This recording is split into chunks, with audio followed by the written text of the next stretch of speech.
O homem que jurou provar que nada existe gravou algo que rasgou sua razão. Em 8 minutos você vai ouvir a fita que queimou a lógica e abriu a porta para o que mora além.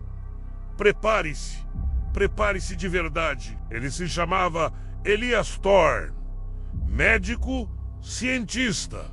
Um cético com diploma e uma arrogância de ferro. Para ele, fé era uma falha, uma muleta confortável que as pessoas usam para não encarar o vazio. Ele acreditava que todo milagre era um erro de método, todo demônio uma etiqueta para o que a psiquiatria ainda não sabia nomear. Ele veio com hipóteses, com protocolos, com a certeza de quem já venceu a dúvida. Veio com o bisturi da razão para dissecar o medo. Achou que ia arrancar um tumor e provar que tudo era explicável. Que arrogância! Naquela noite, a clínica cheirava a desinfetante e a solidão. A placa na porta brilhava sob a luz fria. Dr. Elias Thorne. Ele apertou o botão do gravador como quem aciona uma máquina de tortura científica. A fita começou a girar. O que entrou naquela sala não era um paciente comum. Era algo que sabia ler o silêncio. A sala era pequena, sem janelas, com uma lâmpada que cuspia luz azulada. O microfone no centro parecia um altar. Thorne se sentou com a postura de quem vai executar um experimento. Do outro lado, acorrentado, havia um corpo ou uma casca que respirava como um abismo, mastigando luz. A gravação está ligada. Esta é a primeira sessão. Pode me dizer seu nome? A resposta veio como um riso que arranhou o metal do ar. Nomes são âncoras para almas pequenas. Chame-me de sua sombra mais velha. Não era só provocação, era precisão cirúrgica. A voz não precisava de palavras para ferir. Ela sabia onde ele havia sido abandonado, onde a lógica havia falhado, qual era a ferida que ele escondia sob o jaleco. A criatura sabia e disse: Thorne tentou manter o protocolo. Perguntas sobre traumas, sobre alucinações. A criatura respondeu com golpes que não eram clínicos. Memórias arrancadas, verdades íntimas expostas como feridas abertas. O ceticismo que até então fora a armadura começou a rachar. Horas se arrastaram. A fita gravava. Thorne, exausto, fez a pergunta que qualquer cientista faria e que nenhum homem deveria fazer naquela sala. Por que permite que eu grave? Se você é uma entidade, por que se sujeitar a um interrogatório humano? Você grava um sussurro, doutor. Eu não temo fita. Eu sou a história que vocês escrevem com sangue e invenção. A resposta não foi apenas um insulto, foi uma sentença. A voz arrancou lembranças, abriu feridas antigas, o abandono do pai, a fome de aprovação, a mentira que ele chamava de método. Cada frase era um bisturi que expunha o tecido da sua vida. Thorne sentiu a razão rachar.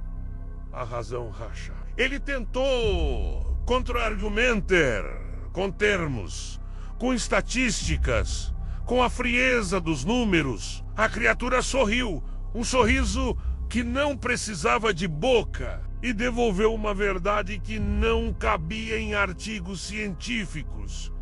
A história humana não é progresso. É repetir.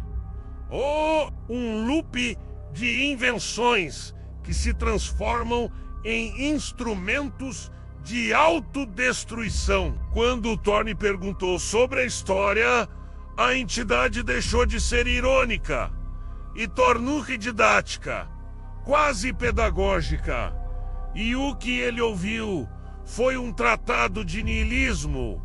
Meu papel? Sou o roteirista. Elias, vocês inventam a roda, a pólvora, o silício e usam tudo para acelerar a própria ruína. Não precisei corromper Adão. Dei a ele a ilusão de ser Deus. Ela descreveu eras como cenas de um teatro doente. Cidades que se erguem e se incendeiam. Fábricas que vomitam chamas. Exércitos que celebram a própria destruição. Cada avanço técnico, cada descoberta, transformava-se em ferramenta para ferir. A entidade não precisava possuir corpos, bastava inspirar escolhas. Não era uma acusação teológica, era uma análise fria e brutal. A civilização escolhe o caos. A ciência, a política, a economia, todas cortinas que escondem a mesma verdade.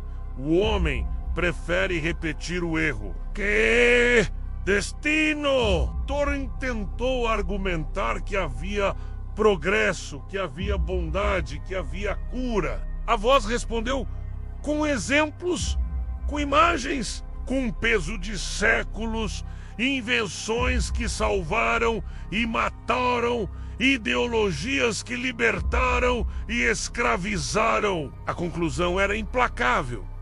A história humana é um espelho partido que sempre reflete o mesmo rosto. No fim, Thorne fez a pergunta que define todas as noites sem sono.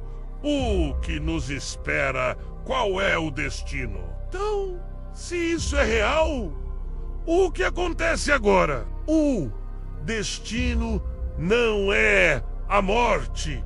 O destino é a constatação. A frase caiu como chumbo. A entidade explicou. O inferno não é fogo e enxofre. O inferno é perceber que toda a luta teve um propósito e que você escolheu o lado errado. Vocês apostaram no vazio e o vazio perdeu. Agora pagam a dívida. Não era uma ameaça de fogo, era uma sentença moral, uma revelação que esmagava a identidade. Thorin sentiu o chão ceder sobre seus pés. A sala parecia encolher, o ar ficou mais denso e cada som, o clique do gravador, a respiração, parecia vir de um lugar mais distante. A entidade não precisava destruir, ela precisava que vocês se destruíssem. E vocês, com sua soberba, com sua pressa, com sua crença na ilusão do controle, fizeram o trabalho por ela. A fita terminou com um som seco. Thorin saiu daquela sala como um homem morto em vida. O ceticismo foi esmagado. A carreira acabou. A sanidade em frangalhos. Ele nunca mais praticou a psiquiatria. Viveu como um espectro, carregando uma verdade que não podia explicar. O que ele gravou foi a maior verdade já revelada, ou a manipulação mais perfeita da história. A dúvida ficou como uma ferida aberta. A fita se espalhou, sussurros se tornaram rumores, rumores viraram obsessão. Alguns ouviram e riram, outros ouviram e mudaram. Poucos tiveram coragem de admitir que por um instante sentiram o chão ceder. O que você ouviu hoje é só a ponta do iceberg. O que o diabo, ou o que quer que habite esse nome, revelou sobre sua fé, sua vida, sua morte. Pense nisso. Quando apagar a luz, pense nisso. Quando ouvir um sussurro no escuro, pense.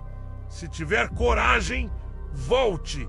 Se tiver perguntas, escreva. Qual seria a sua única pergunta para Voz na Escuridão? Deixe seu comentário, se inscreva e obrigado por ouvir.